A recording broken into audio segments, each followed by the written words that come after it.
ఎవరి బడ్జెట్ కు అనుగుణంగా వారు ఎక్కడో ఒక చోట సొంతిల్లు కొనుక్కోవాలనుకుంటారు. మరీ ముఖ్యంగా హైదరాబాద్ లో సొంతిల్లు కొనుక్కోవాలని చాలా మంది కోరుకుంటూ ఉంటారు.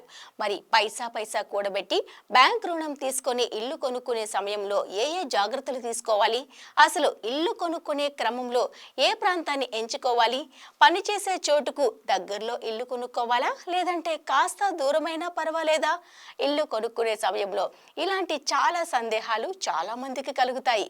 ఇల్లు కొనుక్కునే క్రమంలో సదరు ప్రాంతాన్ని ఎలా ఎంపిక చేసుకోవాలో రియల్ ఎస్టేట్ గురు మీకు అందిస్తున్న సూచనలు తెలుసుకుందామా? ఇల్లు కొనుక్కునే ప్రాంతాన్ని ఎలా ఎంపిక చేసుకోవాలి? పనిచేసే చోటుకు దగ్గరైతే రేటు చాలా ఎక్కువ, సౌకర్యాలు బాగుండే వాటికి ప్రాధాన్యం ఇవ్వాలా? భవిష్యత్తులో రేట్లు పెరిగే అవకాశమున్న చోట కొనొచ్చా? బడ్జెట్ ఆదాయం పరిగణలోకి తీసుకోవాలి. మధ్యతరగతి నుంచి ధనవంతుల వరకు ఇల్లు కొనాలంటే చాలా చూస్తారు. వారికి చాలా సందేహాలు వస్తాయి. ఆఫీస్కు లేదంటే పనిచేసే చోటుకు దగ్గరగా తీసుకుందామా అన్నది ముఖ్యమైంది.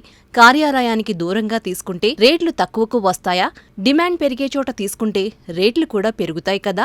లేకపోతే మంచి సౌకర్యాలున్న లొకాలిటీని చూసి కొనుక్కోవాలని తికమక పడుతుంటారు.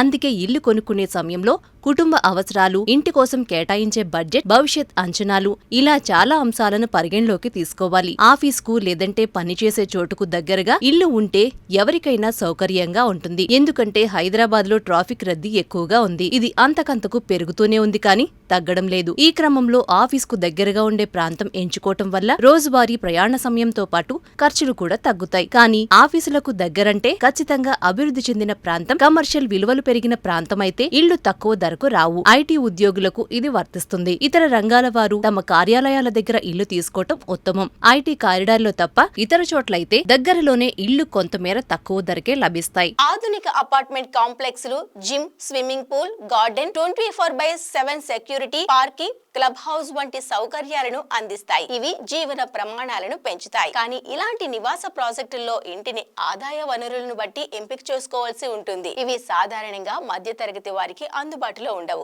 రూపాయి కూడబెట్టుకునే వారు హై రైజ్ లో కొనడం కష్టమే. ఎందుకంటే హైదరాబాద్ లోని ప్రధానమైన ప్రాంతాల్లోని హై రైజ్ అపార్ట్మెంట్స్ లో ఇంటి ధరలు ఆకాశాన్ని అంటుతుంటాయి. అందుకు మీ ఆదాయం, బడ్జెట్ ను బట్టి ఇంటి కొనుగోలు ప్రాంతం, ప్రాజెక్ట్ ను ఎంచుకోవాలి. ఇల్లు అంటే మధ్య తరగతికి ఇప్పుడు కేవలం తాము ఉండడానికి ఒక గూడు మాత్రమే కాదు, అది భవిష్యత్తుకు భద్రత కూడా. అందుకే కాస్త దూరమైన, భవిష్యత్తులో ధరలు పెరిగే అవకాశం ఉన్న ప్రాంతాలను ఎంచుకోవాలి. హైదరాబాద్ లో రియల్ ఎస్టేట్ మార్కెట్ గత 5 సంవత్సరాలలో సంవత్సరానికి 7 నుంచి 10% క్యాపిటల్ అప్రిసియేషన్ చూపించింది. ఐటీ హబ్లు, మెట్రో రైలు విస్తరణ, రోడ్లు, ఫ్లైఓవర్ల వంటి మౌలిక వస్తుల అభివృద్ధున్న ప్రాంతాలు భవిష్యత్తులో ధరలు పెరగడానికి అవకాశముంది. 10 ఏళ్లు లేదా 15 ఏళ్ల తర్వాత ఎలా ఉంటుంది, ఎంత మేర ధరల పెరుగుదల ఉంటుంది అన్నది ఆలోచించుకుని ఎక్కువ మంది ఈ ఫార్ములాకే ఓటేస్తారు. అందుకే హైదరాబాద్ శివార్లలో రియల్ ఎస్టేట్ ఊపందుకుంటోంది.